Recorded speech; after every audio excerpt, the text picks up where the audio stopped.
Berapa banyak dah Isyak dapat? Roti telur. 4. Ada berapa banyak roti telur dah Isyak? 3.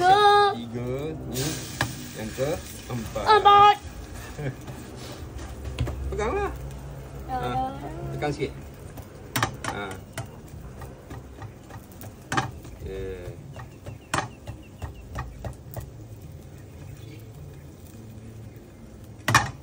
Lepas tu terbalikkan dia. Jangan terbalikkan dia. Tengok. Bawah. Okey. Pusingkan dia. Belum lagi. Belum lagi tak apa. Belum. Tarik sini sikit. Tekan sikit. Belum lagi. Belum lagi. Pusingkan dia. Pusing. Sekali. Macam tu. Ke atas sikit. Okey. Okay, bawa balik. Bawah tadi dah. Bawa balik sekali. Pusing. Angkat tinggi sikit.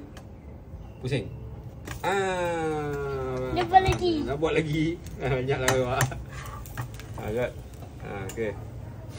Pusing. Okey, sekali lagi. Okey, angkat. Pusing. Ya, siap. Okey, angkat letak dalam ni. Okey, angkat letak dalam ni. Pusingkan dia. Okey. Okey, boleh. Alright, dah siap. Berapa banyak? 4 roti telur. Okay, bye. Ambil gambar.